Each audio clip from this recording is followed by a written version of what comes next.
Hello बच्चों, तो आज हम सीखते हैं कि सर्किट डायग्राम्स जिसमें हमारे डायोड की प्रॉब्लम्स होती हैं उनको हम कैसे सोल्व करते हैं। तो सबसे पहले आपको क्या करना होता है कि डायोड को आइडेंटिफाई करना होता है कि वो रिवर्स बायस है या फॉरवर्ड बायस है। तो सबसे पहले तो हम ये चेक करेंगे, ठीक है। रिवर्स बायस और फॉरवर्ड बायस आई होप आपको चेक करना आता है। अगर आपका हायर पोटेंशियल पी टाइप से कनेक्टेड है तो वो फॉरवर्ड बायस है, अगर वो एन टाइप से कनेक्टेड है तो वो आपका रिवर्स बायस हो जाता है। तो अगर ये केस आपका फॉरवर्ड बायस का हुआ, ठीक है, आपने सबसे पहले डायोड को चेक किया कि वो फॉरवर्ड बायस है या रिवर्स बायस है। तो पहले हम फॉरवर्ड बायस का केस देख लेते हैं। अब फॉरवर्ड बायस में डायोड क्या करेगा, अपने अंदर से करंट को अलाउ करेगा, ठीक है। अगर ये आइडियल डायोड हुआ, आइडियल डायोड मतलब जिसमें आपको जर्मेनियम सिलिकॉन कुछ मेंशन नहीं है, ये किसका डायोड बना हुआ है या इसकी नी वोल्टेज नहीं दी हुई, तो उसको हम क्या बोलते हैं कि ये कैसा डायोड है, आइडियल डायोड है।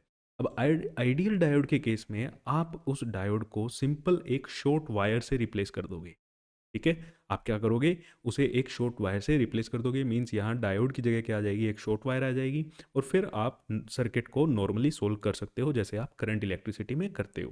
केवीएल केसीएल जो मर्जी लगाओ और सिंपली उसको सोल्व कर लो, ठीक है। नोडल एनालिसिस आप मत लगाना अगर आप सीबीएसई का पेपर लिख रहे हो तो, ठीक है। सीबीएसई के पेपर में नोडल एनालिसिस को मत लगाना, आपको केसीएल या केवीएल की इक्वेशन बना के ही सोल्व करना है।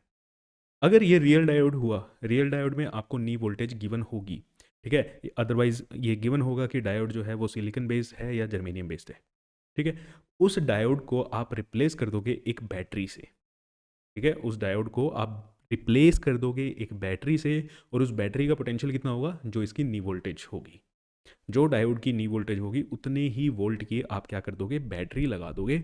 और फिर अगेन आप वो मल्टीपल बैटरी वाला केस जैसे करंट इलेक्ट्रिसिटी में सोल्व करते हो वैसे आप इसको कर लोगे। अगर ये डायोड आपका रिवर्स बायस्ड हुआ तो आपको सिंपली कुछ भी नहीं करना है, रिवर्स बायस में इसको ओपन सर्किट से रिप्लेस कर दो।